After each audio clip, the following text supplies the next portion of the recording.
हैं यहाँ पर अंतर्राष्ट्रीय गीता महोत्सव में एक युवा हमारे साथ है। क्या नाम है आपका? सर आयुष गर्ग। आयुष गर्ग जी, क्या करते हैं आप? सर मैं BA LLB की पढ़ाई कर रहा हूँ कुरुक्षेत्र यूनिवर्सिटी से। जी, तो इस वक्त जो अंतर्राष्ट्रीय गीता महोत्सव यहाँ पर चल रहा है, तो आप किस तरह से देख रहे हैं इसके?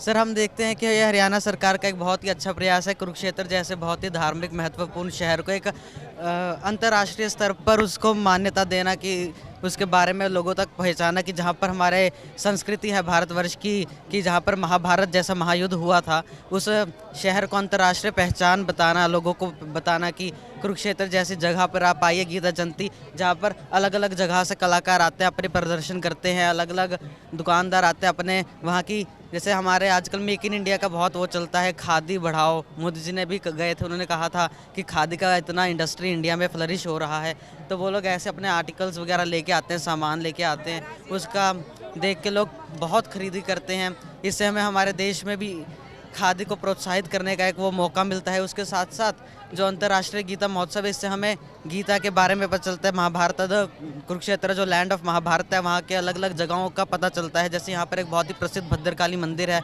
लोग वहाँ पर जाते हैं, और तिरुपति बालाजी का मंदिर है, वहाँ पर जाते हैं, और ब्रह्म सरोवर जैसी जगह पर तो जिसकी अभी पीछे ही सूर्य ग्रहण हुआ था, वहाँ यहाँ पर बहुत लोग आए थे, हम भी आए थे, तो बहुत ही ऐतिहासिक और एक धार्मिक स्थल के रूप में इसकी प्रगति और हो। सरकार इसके बारे में अगर और करना चाहे कि कुरुक्षेत्र को और ज़्यादा मतलब ऐसे प्रोग्राम्स यहाँ पर हों, फेस्टिवल्स यहाँ पर करे जाएँ और इसके डेवलपमेंट के लिए और ज़्यादा प्रयास किया जाए तो बहुत ही अच्छा होगा। युवा किस तरह से सहयोग दे सकते हैं? सर युवा यहाँ पर एक वॉलंटियरशिप के तौर पर एक बहुत ही बड़ा योगदान दे सकते हैं। लोगों की सहायता, जो यहाँ पर रूम बनाया जाता है कि गीता जयंती की मॉनिटरिंग के लिए, वहाँ पर अपनी सेवाएं दे सकते हैं, लोगों को बता सकते हैं। ऐसे जब कोई न्यूज़ रिपोर्टर्स इंटरव्यू लेने आते हैं, उन्हें खुद जाकर इनसे इंटरव्यू का बहुत ही प्रोत्साहित तौर पे वो दे सकते हैं अपना इंटरव्यू। तो लॉ के स्टूडेंट हैं आप, तो फिल्मों में कई बार देखा जाता है कि गीता की शपथ दिलाई जाती है कि वो झूठ ना बोले, तो आप किस तरह से देखते हैं? देखिए सर, ये तो एक जैसे आप कह रहे हैं फिल्मों में हम देखते हैं, कोर्ट रूम्स में ज़्यादातर दिखाया जाता है कि गीता की शपथ, जो इसका भी धर्म है, जैसे मुस्लिम है तो वो कुरान, या कोई क्रिश्चियन है तो वो बाइबल।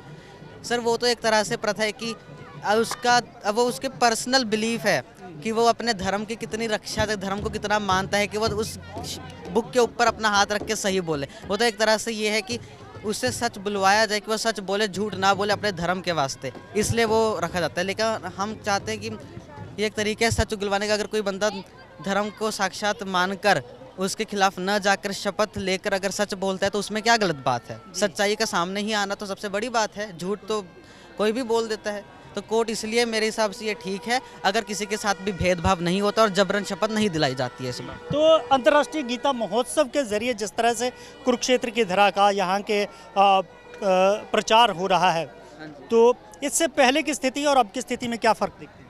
जी सर, जैसे कुरुक्षेत्र में पहले जब हर साल गीता जयंती का महोत्सव होता है, हर साल हमें कुछ ना कुछ नया देखने को मिलता है। अब चाहे आप रोड्स की डेवलपमेंट की बात कीजिए, जैसे भी कुछ समय पहले यहाँ पे रोड्स काफ़ी ख़राब थी, लेकिन गीता जयंती आए तो नए जो स्ट्रीट लाइट्स हैं उनका एक नया ही अलग डिज़ाइन, जो बहुत अच्छा डिज़ाइन, उस तरह की डेवलपमेंट हुई। रोड्स की दोबारा कंस्ट्रक्शन है, उस पर और ज़्यादा ध्यान दिया गया। ऊपर से जो ब्रह्म सरोवर है, इसमें भी बहुत ज़्यादा चेंजेस हुए हैं, क्योंकि पहले जब आते थे हम लोग ब्रह्म सरोवर पर, कभी पानी गंदा, कभी काई, कभी कुछ, लेकिन जब ग्रहण आया, गीता जयंती आई, इसके ऊपर बहुत ज़्यादा ध्यान देकर इसके पानी की स्वच्छता के ऊपर ध्यान दिया जाता है, एरिया की साफ़ सफाई के ऊपर, एरिया की रीडेवलपमेंट के ऊपर दोबारा ध्यान दिया जाता है। तो बहुत अब भी है, कुछ रोड बहुत से हैं जहाँ टूटे हुए हैं।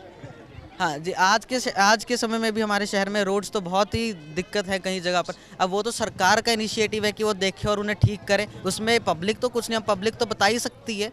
अब सरकार करे ना करे तो सरकार की मर्जी, अगर नहीं करेगी तो वो वोट में उनको इफेक्ट पड़ेगा ही, और वो दिखेगा भी उन्हें अपने आप, और उन्हें पता भी है, इसलिए उन्हें करना तो पड़ेगा ही, मजबूरियाँ वो नहीं करते, वो उनकी समस्या है, हमारी नहीं। आध्यात्म का भी नाम दिया गया है इस मेले को, गीता क्या, ताकि लोग जाने, अपनी संस्कृति से जुड़ें। तो कुछ युवा हैं यहाँ पर मेले के तौर पर इसको एंजॉय कर रहे हैं, कुछ इस तरह से शोर भी कर रहे हैं, अपना एंजॉय कर रहे हैं। आप युवाओं के लिए क्या कहना चाहेंगे? जी सर, हम युवाओं के लिए ये कहना चाहेंगे कि जो भी युवा है जो ऐसे कर रहे हैं। अब इनकी अपनी स्वतंत्रता है, ये कुछ भी करने को फ्री हैं, लेकिन इन्हें ज़्यादातर ध्यान देना चाहिए कि अगर हमारा धर्म क्या कहता है, गीता में क्या लिखा है और इसकी महत्वता क्या है, अगर वो इस पर ध्यान देंगे अपना इंजॉय प्रसन्नता करने के अलावा, तो बहुत अच्छा होगा। धन्यवाद।